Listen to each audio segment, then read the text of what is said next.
e doira a grama pelo chão. Vai ao mar e incendeia a espuma sobre a vaga, branqueia a rocha e faz a nuvem de algodão. Fura a tapeçaria espessa da folhagem, dilui-se, corre, vaza, inunda aí na viagem, desce como um rastilho às fragas, aos barrancos. Vai aos rosais em flor, bole nos jasmineiros, aromatiza o ar, murmura, e nos canteiros, para ver o luar, abrem os cravos brancos. Aqui, gente, de novo eu tenho a ausência das maiúsculas, né? Uso das maiúsculas. Aí nós temos também a presença do luar, que é uma figura constante no simbolismo. Notem que o poema é assim, não há uma narração, né? É mais uma fotografia do instante, é marcadamente descritivo o texto, né? Não vai defender nenhuma ideia nem nada, ele vai acompanhar esse luar e vai pintando com palavras as cenas que o luar vai criando, vai tecendo, não é? O que mais, gente? A cor branca vai aparecer no luar, né? As nuvens de algodão, o lírio. Então ele vai aparecer. Os cravos brancos lá no final também, ok? Então no poema estão presentes vários elementos, a começar pelo luar anunciado no título, a cor branca eu já falei, o tom de mistério, né? Esse luar. Aliás, esse tom de mistério está lá no poema anterior também. Ele vai tentar localizar onde as lágrimas são originadas, né? Então ele tem essa tentativa de rastrear as origens das lágrimas. Aqui o tom de mistério desse luar, né? O luar é personificado, né? É como um cavaleiro elegante que chega à noite. Ninguém sabe de onde vem, né? Daí esse mistério. A sinestesia, nós temos aí o luar canta, né? Então nós temos o luar que está ligado à visão e o cantar ligado à audição. Todavia, como no poema anterior do poeta, não há aqui o uso de maiúsculas alegorizantes, né? Aqui, gente, uma informação importante, tal como, por exemplo, em autores como o Edgar Allan Poe, é possível ser simbolista também no plano da prosa. E nós tivemos dois autores que foram simbolistas no plano da prosa. Um foi o Luiz Tiburcio de Freitas. Aí eu trouxe aqui um fragmento de um conto dele. A sensação que se tem indo ao parque não é lá muito aperitiva e refrigerante, não. Seria o mesmo que sentiríamos se atravessássemos um pedaço de floresta devastada por um incêndio. Então, essas metáforas insólitas, essas metáforas, né, que o cidadão não sabe de onde tirou, um pedaço de floresta devastada por um incêndio, né? Isso marca esse simbolismo na prosa. Vivem ali apenas os capins entoiceirados, uma ou outra árvore de decoração, as boas noites solitárias, as parasitas e ervas daninhas de todos os gêneros. E um outro é o José Cabral de Alencar, esse aqui mais ainda, né, mais simbolista mesmo, a linguagem dele. Seu riso galvanizado numa expressão voltairiana. O que seria isso, né? Então essa imprecisão, né? Essa coisa difusa, difícil de compreender. Então, como na poesia, também na prosa é possível isso. Então, essas imagens aí, né, opacas, de uma dolência quente e desoladora de aragem tropical, nevrótico, cintilante como um brandir de punhal, desenhando sobre a cor de seus lábios cóleras e sarcasmos. evolando-se, se transformando em névoa, sutilmente como uma quintessência de tormento, né? Então ele vai fazendo uma sintaxe estranha, ele vai juntando uma palavra a outra, e vai produzindo uma imagem perturbadora ao entendimento. Traduzir ironicamente a luta do seu ser contra a natureza e contra a humanidade. Deixava entrever a sua sombria existência, iluminada pela aurora boreal de um amor que ia melodiosamente morrendo como um canto de cisne. Lembra um pouco, gente, para mim, o livro Máscaras de um Destino, da Flobela Espanca, né? Então, exatamente isso. Ela vai construindo frases assim, que não são muito objetivas, elas são vagas, né? Quando ela narra a morte do irmão, ela teve um irmão, gente, que há uma... Tô falando dela porque ela foi simbolista, né? Muito embora também seja ali colocada no modernismo. Então, tem muito elemento simbolista na obra dela, né? Então ela teve um irmão que, segundo informações da época, ela teria tido um caso incestuoso com o próprio irmão. Então ela adorava esse irmão, ele era piloto e caiu, né? Acho que foi do Tejo, do Rio de Portugal, né? Caiu com o avião e lá morreu. Então ela constrói um poema e torna esse acidente, né? Ela reconstrói o acidente pelo crivo do elemento místico. Então as ninfas o recebem lá no fundo do mar, maneira como ele descreve as plantas aquáticas beijando o irmão morto, né? Tá toda uma construção mística, espiritual, que lembra um pouco isso aqui para mim. Depois, se vocês puderem, leiam este conto. E aí chegamos ao parnasianismo, gente, que, como gosto sempre de ressaltar, no Ceará veio depois do simbolismo, né? Deixa eu só voltar aqui um pouco,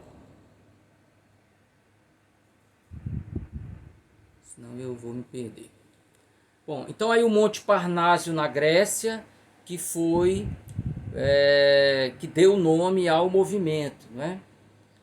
O parnasianismo foi um movimento literário essencialmente poético, contemporâneo do realismo e do naturalismo, né?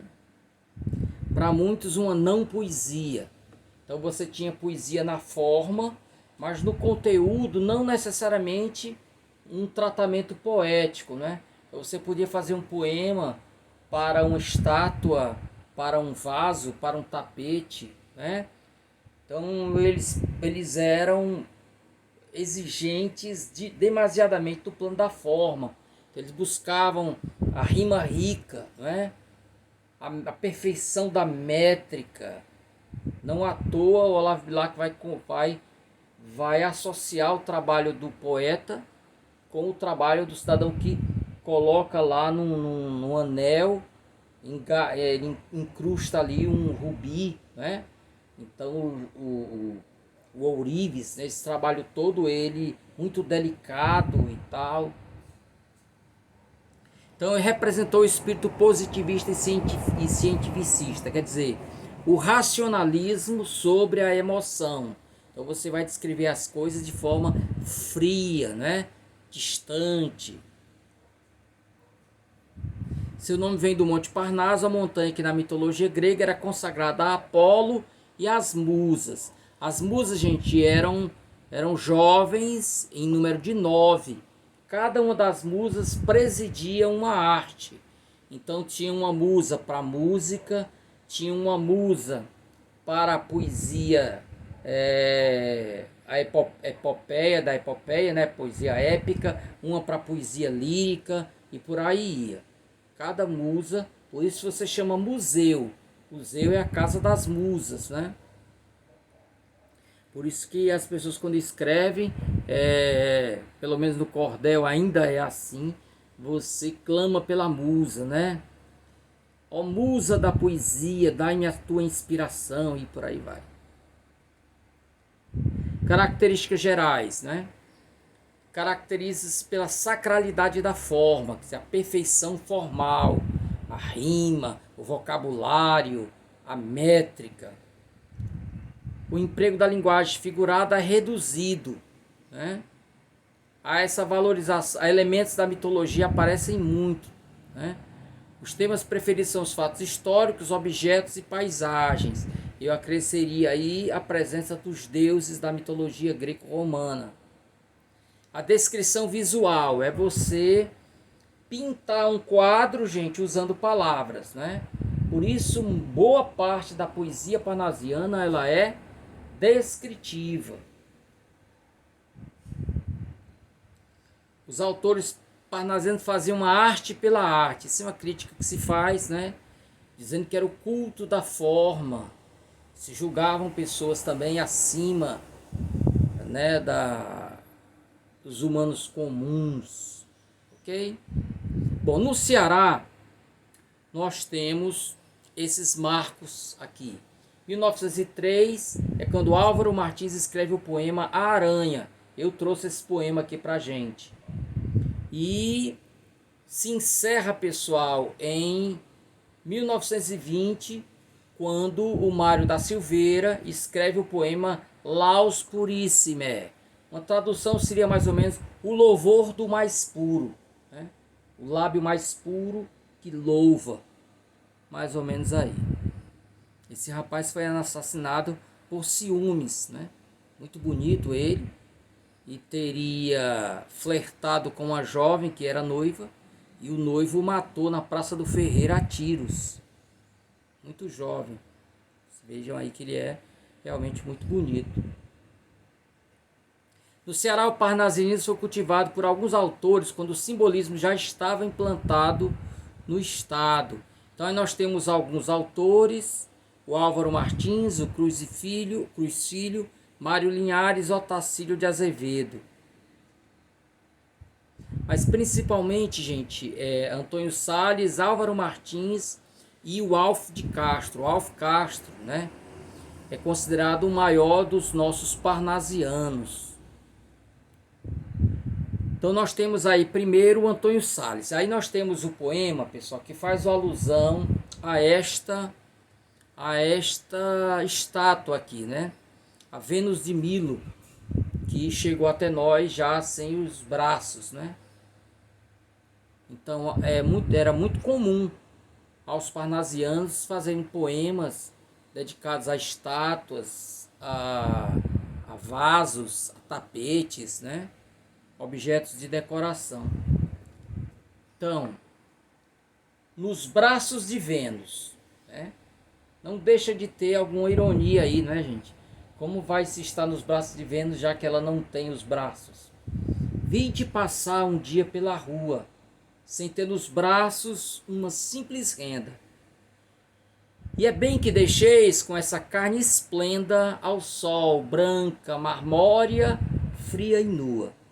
Ora, uma Vênus há que se insinua como um tipo de plástica estupenda, a qual faltam os braços, e essa prenda não há um artista que lhe restitua. Quem sabe o gesto dos partidos braços, demais que braços tem que de modelos possam servir aos prófugos pedaços. Tem-los tu, escritores, vinde vê-los. Então ele está falando de uma musa que tem os braços tão perfeitos como a da Vênus. Tem-los tu, escultores, vinde vê-los, de tão perfeita correção de traços que a própria Vênus quereria tê-los. Então aqui nós temos, pessoal, primeiro a maestria no trabalho da métrica, né? Se você contar, todos os versos são perfeitamente medidos. Depois você tem aí essas rimas difíceis, né? Vê-los, tê-los, né? Você poderia rimar aí com zelo, ele rima com modelos. Modelos, vê-los e tê-los, né? São essas rimas que eles buscavam, rima para música, rima para cisne, né? e por aí ia, né? Então essas duas características se somam a elas o fato dele explorar esse elemento ligado à mitologia, né? Mitologia greco-romana. Se a gente quisesse acrescer mais um, é essa forma fria com que ele fala da deusa, né? Da musa, desculpa, da deusa não, da musa, né? Então tem uma musa que ele compara a deusa Vênus. Se ele se aprofundasse nisso, ele acabaria esbarrando numa descrição romântica, mas ele não o faz, pessoal.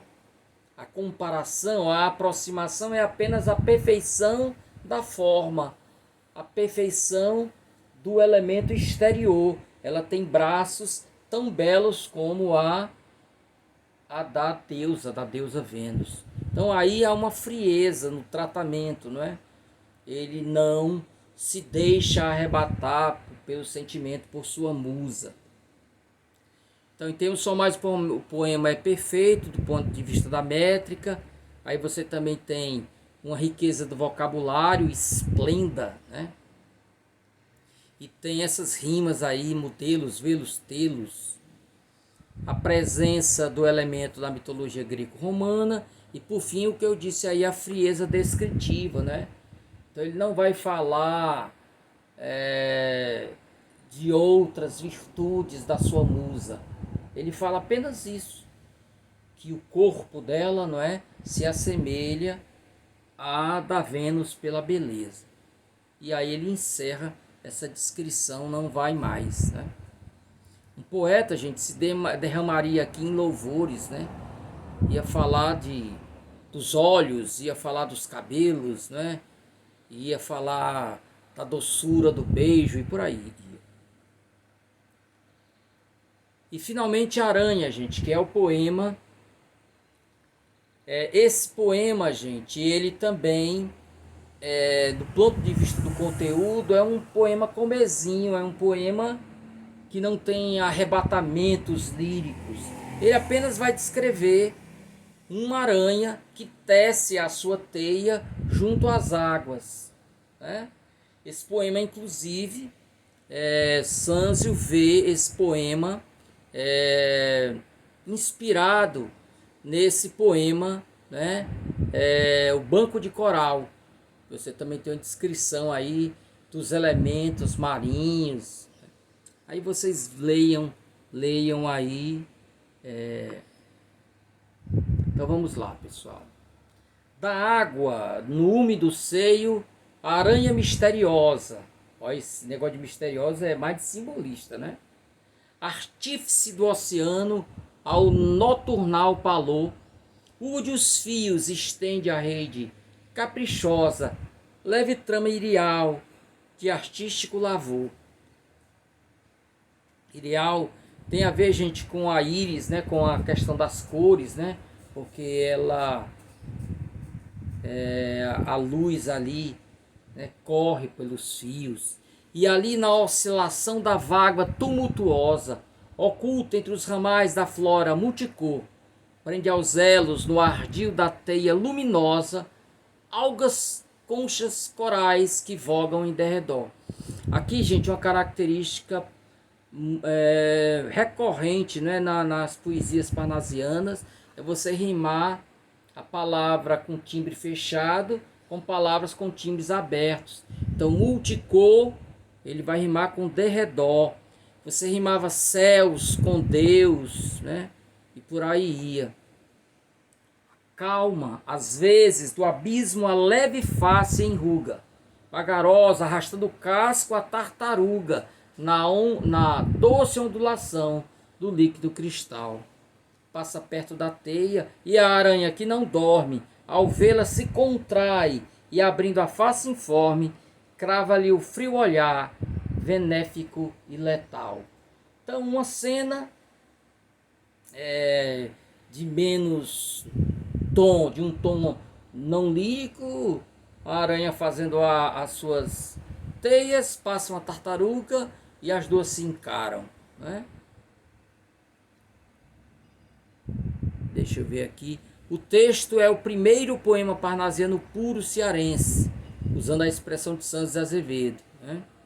Aí você tem esse diálogo com um poema parnasiano, né, do José Maria de Herédia, que era francês, mas de origem cubana. Daí você tem o nome misturando o espanhol com o francês, né? Autor do poema O Banco de Coral. Frieza descritiva. A descrição é marcada pela objetividade, pela ausência de lirismo. O tema é destituído de arrebatamento lírico. A descrição de uma aranha que tece sua teia junto ao mar.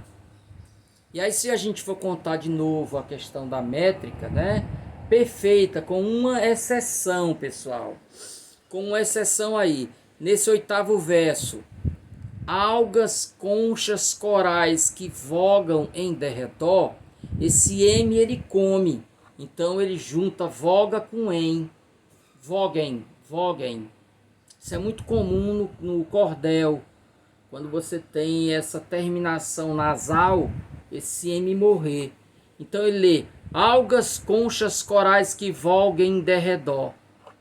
Algas, conchas, corais que voguem derredor. Só assim dá 12. Se eu fosse colocar vogão, daria 13 versos. 13 sílabas poéticas. Então, com exceção desta linha, todas as outras são 12 certinha, né? É o verso chamado de alexandrino. Por fim, cabe destaque ao requinte lexical com uso de termos como artífice, palô, urdi, irial, lavô, multicor, vogal e benéfico. Você precisa ir ao dicionário, porque essas palavras aí, né?